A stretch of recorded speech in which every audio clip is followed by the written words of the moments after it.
I prefer to walk away from a lens that's showing these kind of problems because once a lens is opened for repairs of this nature, it never really comes back to its original state when you put it back. Now, I know that you might feel a little overwhelmed seeing these tests, and you may even consider, is it worth my time? Trust me.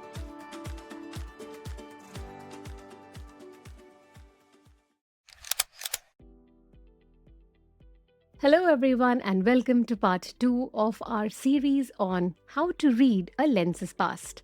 Now, this is especially useful if you're planning to purchase a pre-owned lens, but it is also a good practice to conduct these tests on a periodic basis on your existing lenses to ensure that they're not hiding any signs or problems and that they're performing to the best of their capability. In the last episode, we learned about two aspects of a lens's past. In today's episode, we're going to dive into the lens to understand if it shows any signs of aging or fatigue.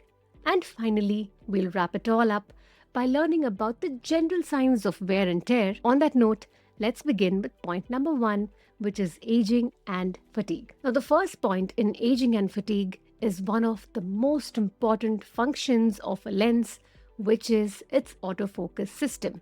Now, autofocus is the brain of the lens, and here there is little room for compromise. But here's the catch. Autofocus does not depend entirely on the lens. It is a partnership between the camera body and the lens, where the body will find and track and the lens will move and execute. Which is why I said right at the beginning of part 1 that when you're testing a pre-owned lens, you do it on your own camera body. You know exactly how you expect it to function, you know how it snaps to focus, which is why any problem, any lag, any sound can instantly be ascribed to the lens. Now, before we start testing our lens for autofocus, this is the setup that you need to keep in mind. And the most important part of all, ensure that there is good amount of light when you're testing the autofocus, because like we've learned in previous videos, autofocus depends a lot on light. Now that we have our setup ready, let's move to the first point, which is motor health.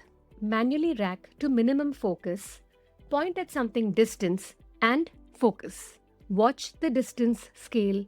It should run to infinity in one clean sweep. No squealing, chirping or grinding or any unnatural sounds should be heard. The second thing that we're going to test our lens for is the locking behavior. Now, you want your lens to get you that focus instantly, which means that there should be no hunting. So in order to test this, pick a high contrast edge of a subject in bright light. You focus and it should snap and stop immediately. If it hunts in daylight, something's off. Now, if you're testing a zoom lens, then ensure that you're repeating these tests for 3 different focal lengths: mid, wide, tele, because sometimes a lens can throw an aperture or an AF error at one particular focal length, and you don't want that to happen. Now, finally, it's time to click the photograph to see if your camera has actually managed to get that focus. Minor offsets are okay. They can be tuned on the camera body, but there shouldn't be any gross problem in focusing. Now coming to the decision box. So when it comes to AF, for me, there are frankly only 2 outcomes. I will either buy it if there is no problem, or I'll walk away if there is some sort of an issue. But there is a third option of negotiating as well. If you plan to use the lens in manual focus mode, so now that we've covered autofocus, one big part of our testing is done. The second one is relatively simple. It is the aperture blades. Now, the aperture unit or diaphragm must snap to the commanded f-stop cleanly and evenly for every frame. You first conduct the test on body, stop down, and then you open the aperture to its widest in live view or depth of field preview. You can also do this test off body if your lens has an aperture lever. Any stickiness or slow return confirms a mechanical fault. The decision box is fairly straightforward. If everything is okay, you buy. If it gets stuck, you walk away. Now, the reason I prefer to walk away from a lens that's showing these kind of problems is because not only is it going to put a dent in my pocket, but once a lens is opened for repairs of this nature, it never really comes back to its original state when you put it back.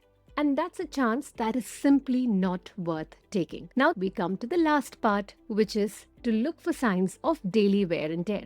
Now, this point counterintuitively is very important too, because many times we may pass on a certain lens just because it is showing some scratches and dust, which actually are perfectly normal. Having said that, it is also important to know when to draw the line. So let's look at the first sign of wear and tear: dust and scratches. You need to be careful if you see any of these damages to the rear view element, because that can affect your local contrast. You diagnose it the same way that we diagnose fungus. The second part is testing your zoom ring, your focus ring, and all your buttons. Here, check the smoothness of the rings and the buttons. Nothing should be too loose or too tight, and there should be no unnatural gritty sounds when you are using it. Remember, general wear and tear is a normal thing which happens to lenses. They rarely affect the quality of your images, so there's no reason to panic. With that, we have reached the end of today's episode. As you've seen, by doing these tests one after the other meticulously, we have in fact built a thorough report card for the lens.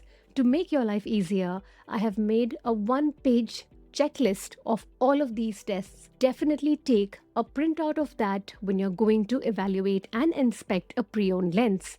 Now, I know that you might feel a little overwhelmed seeing these tests, and you may even consider, is it worth my time? Trust me, you will be saving a lot of money by investing in a pre-owned lens.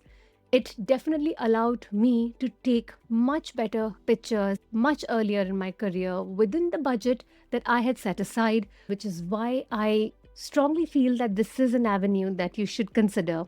And if you're still feeling a little unsettled taking all of these decisions by yourself, then there are other platforms that you can go onto to get these lenses. I have covered all of this in a separate video, the link to which you will find in the description box below. Do have a look. Even if you get your lenses from those platforms, definitely do all of these tests for yourself, just for your peace of mind. On that note, I will see you next week for part 3, where I will do a live demo of the workflow on one of my own lenses, and I will also share some of the questions that you absolutely must ask your seller, which will give you an insight not only into your lens, but also into your seller.